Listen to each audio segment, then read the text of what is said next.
a 1 ounce gold coin, you're going to pay tax on that. If you sell it for $1,200, you're going to pay $360 tax on that. Well, you need to report all that stuff in the 1099, and the challenge, so a lot of small business, I mean, here's the problem. Any goods or service is going to be there. Any good, yeah, it's gone just from services to any good or service over $600. And, you know, if you're a big business, you probably got people that can do that and track that, and it's not, but if you're a small business, I mean, how are you going to keep track of that? And for, I think, farmers, that's going to be a terrible burden on them.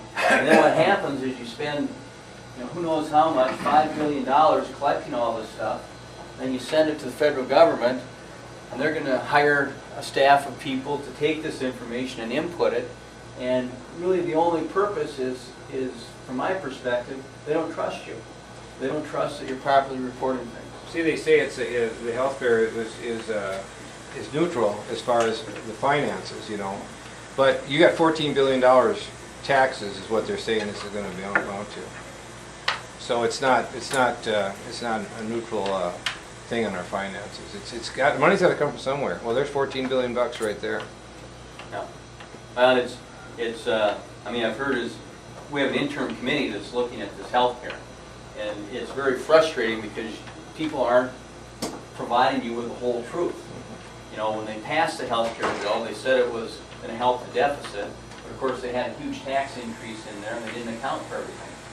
One thing that was in the bill was a doc fix that was supposed to cut doctors' fees by $250 billion. Well, they didn't do that.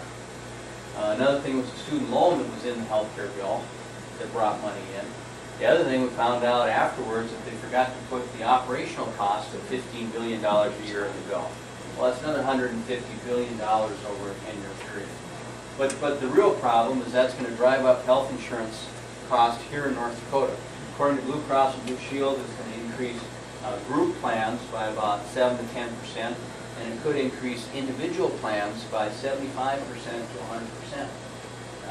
And it's going to mandate that everyone either has health insurance or pays a tax. But there's 13 different taxes in the healthcare bill. Rick, I need to leave, but just one quick question for you. Are you looking for any regional volunteers or any statewide volunteers or anything that we here in Washburn can do to assist you in any way? Absolutely. I should have started with that. Bumper stickers are good. They're 24 hours, 7 days a week, so if you want to take some of those, Perfect. I appreciate that. You know, clearly voting is key. Our website is bergforcongress.com. We're trying to raise money for the effort, so anything you can do there. The other thing is if you get stuff on email, you want to encourage some of your people to get involved or whatever, do that via email.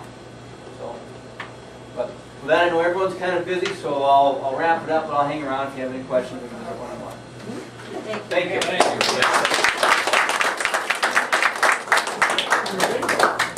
Really good question. I got to start out with that.